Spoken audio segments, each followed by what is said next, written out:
Hi hello friends, welcome back to our channel. இன்னைக்கு நாம் பார்க்க போகிறது டிராகன் பால் ஜீல episode 53 Zarbon's surprise. So starting சீன்லேயே நம்ம சார்பான் இருக்கான் பார்த்தீங்களா, அவன் வெஜிட்டா கிட்ட அடி வாங்கிக்கிட்டு எழுந்திரிச்சவன் இப்போ என்னோட உண்மையான பலத்தை நான் உனக்கு காட்டுறேன் வெஜிட்டா, இப்போ என்னோட உருவத்தையும் நான் மாற்ற போகிறேன், அதுக்கு முன்னாடி நீ நிற்க கூட முடியாதுங்கிற மாதிரி சொல்ல இந்த பக்கம் வெஜிட்டா பயங்கரமாக சிரிக்கிறாங்க. இப்போ நம்ம சார்பான் என்ன சொல்கிறான், என்னோட உருமாற்றத்துக்கு முன்னாடி உன்னோட பவர்லாம் ஒன்றுமே இல்லைங்கிற மாதிரி சொல்ல, ஏண்டா உருமாற்றத்தை பற்றி எங்ககிட்டே பேசுறியா, சயின்ஸ் எங்களை விடவா நீ பெரிய அளவில் உருமாற்றத்தை காமிச்சிட போறங்கிற மாதிரி பேச, இது உங்க உருமாற்றம் மாதிரி கிடையாது, ரொம்பவே பெருசாக நாங்கள் மாற மாட்டோம், எங்களோட உருமாற்றம் சின்னதாக இருந்தாலும் அதோட பவர் ரொம்பவே அதிகமாக இருக்கும்டா அப்படிங்கிற மாதிரி சொல்லிட்டு நம்ம சார்பான் என்ன பண்றான், கொஞ்சம் கொஞ்சமாகவும் உருவத்தை மாத்துறாங்க. அப்படியே இவன் உருவத்தை மாத்த இந்த பக்கம் வெஜிட்டா யோசிக்கிற அந்த கேப்புக்குள்ள இங்கே இருந்து பறந்து வந்து நம்ம வெஜிட்டாவோட வயிற்றுல ஒரு உதவிடுவான் பாருங்க. நம்ம வெஜிட்டாவுக்கு பொறிகலங்கி விடுங்க. உதவிட்டது மட்டும் கிடையாம சரமாரியாக போட்டு அடிக்கான், பயங்கரமா அடி அடிக்கிறாங்க. இவ்வளவு நேரம் வெஜிட்டா அவனை போட்டு உரிச்சான், இப்ப நம்ம வெஜிட்டாவே போட்டு சரமாரியா உரிக்க அப்படியே சார்பான் அவனோட தலைனாலேயே நம்ம வெஜிட்டாவோட தலையை முட்டுன்னு முட்டுறாங்க. இப்படியே முட்டை நம்ம வெஜிட்டாவுக்கு மண்டை உடஞ்சி ரத்தம் கொப்பளிக்குது. இப்படியே தெரிச்சுக்கிட்டு இருக்க இப்ப இந்த பக்கம் நம்ம கிர்லின் இருக்கான் பாத்தீங்களா, அவன் நம்ம டெண்டேவை கூட்டிக்கிட்டு அந்த பெரிய எல்டர் இருந்தாங்க பாருங்க, அந்த பெரிய எல்டரோட இடத்துக்கு ரொம்பவே வேகமா போயிட்டு இருக்காங்க. இப்படியே போயிட்டு இருக்க நம்ம கிர்லின் நல்லா சொல்றான், நம்ம இந்த இடத்துல ரொம்ப நேரமா டிராவல் பண்ணிக்கிட்டு இருக்கோம், ஆனா இன்னும் இந்த இடத்துல இருட்டவே இல்லையே, இங்க என்னதான் நடக்குதுங்கிற மாதிரி கேட்க இப்பதாங்க நம்ம டென்டே சொல்றான், அதாவது இந்த பிளானட் நாமக்ல கிட்டத்தட்ட 3 சூரியன் இருக்கான். இந்த 3 சூரியன் இருக்கிறதுனால இந்த ஒரு இடத்துல நைட்டுங்கிற ஒரு விஷயமே கிடையாதாங்க. அதாவது ஒரு சூரியன் வந்து மறையறதுக்குள்ள அடுத்த சூரியன் வந்துருமா, அது மறையறதுக்குள்ள அடுத்த சூரியன், இப்படியே 3 சூரியன் ரொட்டேஷன்ல வரதுனால இந்த இடத்துல நைட்டுங்கிறதே பார்க்க முடியாதுங்கிறத சொல்றான். இப்ப இந்த பக்கம் நம்ம சார்பானு நம்ம வெஜிட்டாவை போட்டு சரமாரியா தலையால முட்டுறாங்க, ரத்தம் தெரிச்சுக்கிட்டு இருக்கு.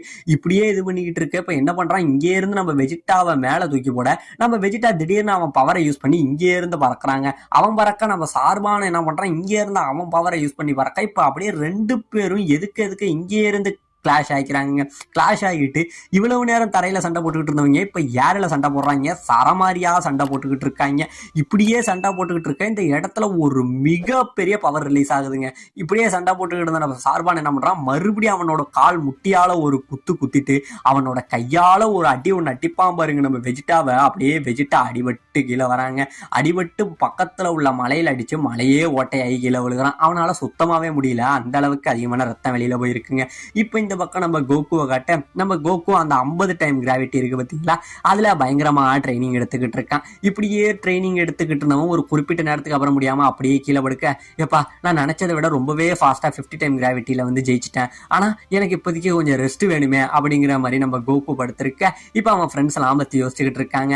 அதாவது கிங்காய்க்கு கீழே நம்ம ட்ரைனிங் எடுக்கிற நம்ம ஃப்ரெண்ட்ஸ் நேரம் எப்படி இருப்பாங்க, அவங்க எப்படியாச்சும் நேரம் ஸ்ட்ராங் ஆகணுங்கிற மாதிரி யோசிச்சுக்கிட்டு இருக்க, திடீர்னு நம்ம கிங்காய் வந்து நம்ம கோகு கிட்ட சொல்லியிருப்பாரு, கோகு நீ பிளானட் நாமக்கு போனினா அங்க ஃப்ரீஸான்னு ஒருத்தன் இருக்கான், அவன் மேல மட்டும் கைய வச்சிடாத, ஏன்னா அவன் மேல நீ ஏதாச்சும் ஒரு கேவலமான தாக்குதலை பண்ணியா அது மட்டும் உனக்கு எதிராக திரும்பிட்டா அப்படின்னா அவன் ஒன்ன மட்டும் கிடையாது உன்னோட சேர்த்து பூமியையுமே அழிச்சிருவான், அவன் கிட்ட மட்டும் போகாத எனக்கு சத்தியம் பண்ணு அப்படிங்கிற மாதிரி நம்ம கிங்காய் பேசியிருப்பாரு.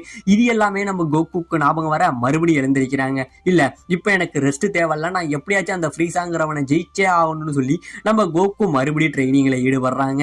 இப்ப இந்த பக்கம் நம்ம பிக்கோலோ இருக்கான் பாத்தீங்களா, அவன் உட்காந்துருக்க இவங்க டீம்ல எல்லாம் இருக்காங்க பாருங்க, இவங்க எல்லாருமே இன்னும் இந்த மங்கியை கூட பிடிக்கலைங்க, அந்த முதகட்ட ட்ரைனிங்லேயே ஜெயிக்கல.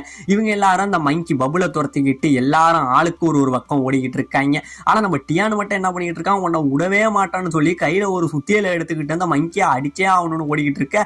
இப்பதாங்க நம்ம கிங்கா என்ன பண்ணுவாரு, டேபிள்ல சாப்பாட்டுக்காக எல்லாத்தையும் ரெடி பண்ணிட்டு இருப்பாருங்க. இப்படியே ரெடி பண்ணிட்டு இருக்க அவரோட டேபிள் மேலேயே போய் நம்ம டியானு ஒரு அடிப்பான் பாருங்க, சாப்பாடெல்லாம் இந்த இடத்துல பறந்து போயிடும். ஆனா நம்ம கிங்கா அதை அழகாவே பிடிச்சிடவும் செய்யறாருங்க. இப்ப இந்த பக்கம் வெஜிட்டா சார்பான் இவங்க மறுபடி சரமாரியா போட்டு சண்டை போட்டுக்கிட்டு இருக்க, நம்ம சார்பான் என்ன பண்றான், இங்க இருந்து நம்ம வெஜிட்டாவோட மூஞ்சில ஒரு குத்துறாங்க. நம்ம வெஜிட்டா அப்படியே பறந்து போய் விழுகிறான். பறந்து போக நம்ம சார்பான் உடனே அவனோட லேசர் பவரை இங்கே இருந்து கொண்டுகிட்டு வந்து நம்ம வெஜிட்டாவை அடிக்க, அந்த அடியில இருந்து எப்படியோ டாட்ஜ் ஆயிடுறாங்க. ஆனா இவன் விடாம என்ன பண்றான், சரமாரியா பல லேசர் அடிகளை குவிக்க நம்ம வெஜிட்டா என்ன பண்றதுன்னு தெரியாம அதுகிட்ட இருந்து தப்பிக்கிறதுக்காக ஓடுறாங்க. இப்படியே ஓடிக்கிட்டு இருக்க அவனும் சும்மா சும்மா இல்ல, உடனே வெஜிட்டாவும் அவனோட லேசர் பவரை இங்கே இருந்து திருப்பிக்கிட்டு அடிக்க அதை ஒத்த கையால அடிச்சு வேற ஒரு இடத்துல திசை மாத்தி விட்டுறாங்க. இப்படியே அவன் அடிச்சுட்டு யோசிக்கிற அடுத்த நிமிஷம் நம்ம சார்பான் மறுபடி வந்து அவனோட காலால ஒரு உதைக்க நம்ம வெஜிட்டாவுக்கு பொறிகலங்கி போகுதுங்க. இப்ப இந்த பக்கம் நம்ம கிர்லின் யோசிக்கிறான், கிட்டத்தட்ட நம்ம வெஜிட்டாவுக்கும் சார்பானுக்கும் சண்டை நடக்குது பாத்தீங்களா, அந்த இடத்த விட்டு இவன் ரொம்ப தூரம் வந்துட்டாங்க. ஆனா இவ்வளவு தூரம் வந்துமே அவங்களோட பவர் லெவலை வந்து இன்னுமே இவனுக்கு வந்து ஃபீல் ஆகிட்டே இருக்கு.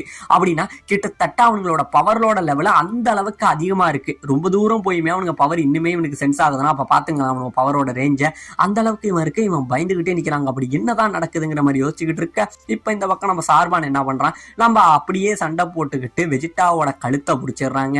வெஜிட்டாவோட கழுத்தை பிடிச்சி பயங்கரமா நெரிக்கிறான். அப்படியே நெரிக்க கிட்டத்தட்ட வெஜிட்டாவால ஒண்ணுமே பண்ண முடியலங்க. வேற வழி இல்லாம நம்ம வெஜிட்டா என்ன பண்றான், அவனோட கையால நம்ம சார்பானோட வயிற்றுல சரமாரியா போட்டு குத்துறான். இவனுமே விடாம கண்டமணி நெரிச்சுக்கிட்டு இருக்க ஒரு குறிப்பிட்ட இதுக்கு அப்புறம் நம்ம சார்பானெல்லாம் அடிதாங்க முடியாம நம்ம வெஜிட்டாவை விட்டுறாங்க. நம்ம வெஜிட்டாவும் அப்படியே கீழே வந்து உழுக அவனாலையும் முடியல. ஒரு பக்கம் அவனுக்கு இறைச்சிக்கிட்டு இருக்குங்க. ஆனா அவனுக்கு கொஞ்சம் கூட ரெஸ்ட் கொடுக்காம இங்கே இருந்து அவன் வயிற்றுல மறுபடியும் ஒரு குத்த ஒண்ணு குத்திட்டு நம்ம வெஜிட்டாவோட முடிய அப்படியே பிடிச்சு அவன் மூஞ்சில ஒரு குத்துறாங்க. இப்படியே சரமாரியா போட்டு ஒரு அடி 2 அடி இல்ல, வெஜிட்டாவோட பிடிச்சு தலையிலன்னு போட்டு அந்த அடி அடிச்சு இங்கே இருந்து என்ன பண்றான், வானத்துக்கு மேல தூக்கிக்கிட்டு போய் வெஜிட்டா உனக்கு இந்த அடியெல்லாம் பத்தாதரா, இப்ப என்னோட ஹைலைட்டான அடியை உனக்கு காட்டுறான்னு சொல்லி அப்படியே 2 பேரும் தலையில திரும்பிக்கிட்டு வானத்துல இருந்து வெஜிட்டாவை கீழே மண்ணுல அவன் தலையை குத்துறதுக்காக ரொம்பவே ஃபாஸ்டா வந்துகிட்டு இருக்க. வெஜிட்டா வந்து என்ன விட்டுடா அப்படிங்கிற மாதிரி கத்த ரொம்பவே ஃபாஸ்டா அதிகப்படுத்திக்கிட்டு கிட்டக்க வந்து விட நம்ம வெஜிட்டாவோட தலை மண்ணுல சொருகுதுங்க. இந்த இடத்துல ஒரு மிகப்பெரிய வெடிப்பு ஏற்படுது. பாத்தீங்க அப்படின்னா இப்ப அந்த இடம் முழுக்க ஒரு பெரிய ஓட்டையாயிடுது. இந்த அளவுக்காக நம்ம வெஜிட்டா எங்க போனாங்கிறது தெரியல. இவன் அடிச்ச அடியில பக்கத்துல அந்த நதி மாதிரி இருக்கும் பாத்தீங்களா, அந்த இடத்துல உள்ள அந்த கட்டை எல்லாமே உடைஞ்சு தண்ணி எல்லாமே உள்ள வர நம்ம வெஜிட்டா இந்த தண்ணிக்குள்ள மாட்டிக்கவும் செய்யறாங்க. மாட்டிக்க நம்ம சார்பான் என்ன பண்றான், பரவாயில்ல வெஜிட்டா நீ இந்நேரம் செத்துருப்ப, உன்னால எப்படி இருந்து மேல வர முடியல அப்படின்னு சொல்லிட்டு நம்ம சார்பான் பழைய மாதிரி அவனோட உருவத்தை மாத்திக்கிறாங்க. மாத்திக்கிட்டு இங்க நடந்ததெல்லாம் சொல்றதுக்காக ஃப்ரீஸாவை தேடி போயிட்டு இருக்கான். இப்ப இந்த பக்கம் நம்ம புல்மாவை காட்ட நம்ம புல்மா பயங்கரமா புலம்புறான். நான் ஏன் இந்த கிரகத்துக்கு வந்தேன், இப்ப எனக்கு ஷிப்பும் இல்ல, டிராகன் பாலும் கிடைக்காது போல, என் உயிருக்கும் ஆபத்துங்கிற மாதிரி புலம்பிட்டு இருக்க. நம்ம கோகானு எந்த கவலையுமே இல்லாம காமா உட்காந்துருக்க. ஏ கோகான் நீ மட்டும் எப்ப அவ்வளவு சந்தோஷமா இருக்க அப்படின்னு கேட்க, இன்னும் கொஞ்ச நேரத்துல எப்படியும் அப்பா வந்துருவாரு, அப்பா வந்துட்டாருன்னா இங்க உள்ள எல்லாத்தையுமே மாத்திருவாருங்கிற மாதிரி நம்ம கோகான் இன்னுமே கோகோ முழுசா நம்புறாங்க. இப்ப இந்த பக்கம் நம்ம கிர்லின் என்ன பண்றான், போயிட்டு இருந்தவன் இப்பதான் அவனுங்களோட பவர் லெவல் தணிஞ்சிருக்கு. ஒரு வழியா அவனுங்களோட பவர் லெவல் இப்பதான் தணிஞ்சிருக்கு. யாரோ ஒருத்தவன் அந்த சண்டையில ஜெயிச்சிருக்காங்கன்னு சொல்ல உடனே நம்ம டெண்டே யாரு ஜெயிச்சா அப்படின்னு கேட்க, அது யாரு ஜெயிச்சாங்கன்னு எனக்கு தெரியல, ஆனா இந்த நேரத்தை பயன்படுத்திட்டு நம்ம வேகமா போயே ஆகணும்னு சொல்லி 2 பேரும் பயங்கர வேகமா பறந்து போயிட்டு இருக்காங்க. இப்படியே பறந்து போனவங்க ஒரு குறிப்பிட்ட நேரத்துக்கு அப்புறம் நம்ம பெரிய எல்டர் இருந்தாரு பாருங்க, அவரோட இடத்துக்கு வரவும் செய்யறானுங்க. அந்த இடத்துக்கு வந்து பார்க்க திடீர்னு பாத்தீங்கன்னா அந்த இடத்துல உள்ள அந்த டோர் ஓப்பன் ஆகுது. ஓப்பன் ஆகாது, உள்ள இருந்து ஒரு நேமக் வராங்க. ஆமாங்க, இதோ ஒருத்தன் வரான் பாத்தீங்களா, இவனோட பேர் தான் நெயில். இவனை பார்த்தோன்னே நம்ம டெண்டே ஏன் நெயில் நீ இங்கதான் இருக்கியா, எனக்கு இப்பதான் நிம்மதியா இருக்கு, பெரிய எல்டர் எப்படி இருக்காரு அப்படின்னு கேட்க, டெண்டே நீ என்கிட்ட எதை பத்தியும் பேச வேணாம், நீங்க எதுக்காக இங்க வந்தீங்கிற ஒவ்வொன்றுத்தையுமே வந்து என்கிட்ட எல்டர் முன்கூட்டியே சொல்லிட்டாரு, வாங்க நாங்க உங்களை உள்ள கூட்டிக்கிட்டு போறோங்கிற மாதிரி பேச இவங்களுக்கு பயங்கரமான ஷாக்கு. ஏன்னா இந்த வந்தான் பாத்தீங்களா நெயில், இவன் அப்படியே பார்க்க நம்ம பிக்கலோ மாதிரியே இருக்காங்க.